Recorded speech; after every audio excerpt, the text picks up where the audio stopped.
Hi friends, എല്ലാവർക്കും ഷാനി വ്ളോഗിൻ്റെ പുതിയ വീഡിയോയിലേക്ക് സ്വാഗതം. ഇന്ന് നമ്മൾ നല്ലൊരു ഫിലോഡെൻഡ്രോൺ വെറൈറ്റിയാണ് വീഡിയോയിലൂടെ പരിചയപ്പെടുത്തുന്നത്.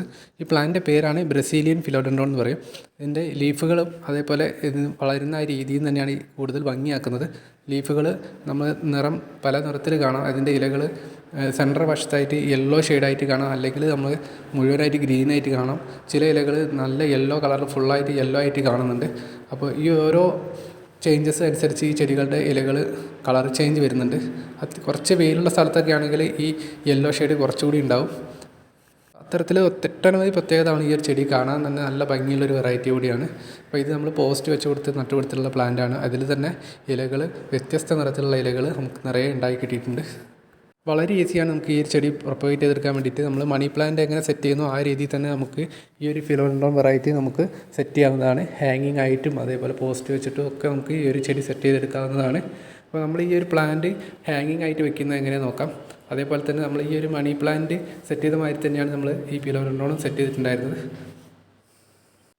നമ്മളതിൻ്റെ തൈകൾ, ഇതിൻ്റെ കട്ടിങ്ങുകൾ എടുത്തിട്ട് തന്നെയാണ് തൈകൾ ഉണ്ടാക്കാറ്. ഓരോ നോഡിലും നമുക്ക് കട്ട് ചെയ്ത് കൊടുത്തിട്ടുണ്ടെങ്കിൽ പെട്ടെന്ന് വേരുകൾ വന്ന് പുതിയ തൈകളൊക്കെ ആയി മാറുകയും ചെയ്യും. ഇതൊക്കെ നമ്മൾ ഇൻഡോർ ആയിട്ട് വെച്ച് കൊടുത്തിട്ടുള്ള ചെടികളാണ്.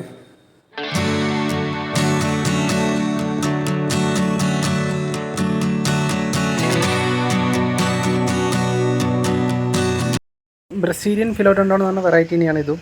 ഇത് നമ്മൾ പോസ്റ്റ് വെച്ച് കൊടുത്ത് അതിലാണ് നട്ടു കൊടുത്തിട്ടുള്ളത്. അത്യാവശ്യം വലിയൊരു സിമെൻറ്റ് പോട്ടിൽ നമ്മൾ പോസ്റ്റ് വെച്ച് അതിൽ പടർത്തിയതാണ്.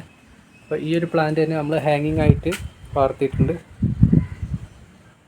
ഇത് നമ്മുടെ ഹാങ്ങിങ് പ്ലോട്ടുള്ള പ്ലാന്റാണ്.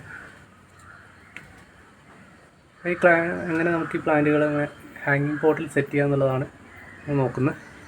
അതിന് വേണ്ടിയിട്ട് നമ്മൾ കുറച്ച് കട്ടിങ്ങുകൾ വളർത്തി വെച്ചിട്ടുണ്ട്. സെയിം പ്ലാന്റിൻ്റെ തൈയാണ്. നമ്മളാദ്യം വാട്ടർ പ്ലാന്റ് ആയിട്ട് വെച്ചതായിരുന്നു. പിന്നീട് നമ്മൾ ഔട്ട്ഡോർ ആയിട്ട് സെറ്റ് ചെയ്തു. അതിൽ വളർന്നു വന്നിട്ടുള്ള തൈകളാണ്. അപ്പോൾ ഇത് നമ്മളൊരു പോട്ടിലേക്ക് സെറ്റ് ചെയ്യാൻ പോവുകയാണ്. നമുക്ക് പോട്ടി മിക്സ് ചാണകപ്പൊടി, മണ്ണ്, കോക്കോപീറ്റും മാത്രമാണ്. അതിലേക്കാണ് നമ്മൾ ഈ ഒരു പ്ലാന്റ് വെച്ചെടുക്കാൻ പോകുന്നത്. പ്ലാന്റ് നമ്മൾ ഹാങ്ങിങ് ആയിട്ട് സെറ്റ് ചെയ്ത് കൊടുത്തിട്ടുണ്ട്. ഇനി ഒന്ന് നനച്ച് കൊടുത്താൽ മതി. പിന്നെ നമുക്ക് വെയിലുള്ള സ്ഥലത്ത് വെക്കണമെന്നില്ല, ഏതെങ്കിലും ഒരു ഷെയ്ഡിൽ വെച്ച് കൊടുത്താലും മതി. നല്ല ഹെൽത്തി ആയിട്ട് വളരുന്ന ഒരു പ്ലാന്റ് തന്നെയാണ്. ഒരു ഇൻഡോർ പ്ലാന്റും കൂടിയാണിത്. അപ്പം ബാക്കിയുള്ള ചെറിയ തൈകളും കട്ടിങ്ങളൊക്കെ മറ്റ് പോട്ടിലേക്ക് നമ്മൾ മാറ്റുന്നുണ്ട്. വളരെ ഈസി ആയിട്ട് നമുക്ക് പ്രൊപ്പഗേറ്റ് ചെയ്യാനും അതേപോലെ വളർത്തിയെടുക്കാനും പറ്റുന്ന ഒരു വെറൈറ്റി തന്നെയാണ് ഈ ഫിലോഡെൻഡ്രോൺ വെറൈറ്റി. അപ്പോൾ വീഡിയോ അവസാനിപ്പിക്കുകയാണ്. വീഡിയോ ഇഷ്ടമായി ലൈക്ക് ചെയ്യാൻ മറക്കരുത്. പുതിയൊരു വീഡിയോയിൽ കാണുന്നവരെ എല്ലാവർക്കും ബൈ ബൈ.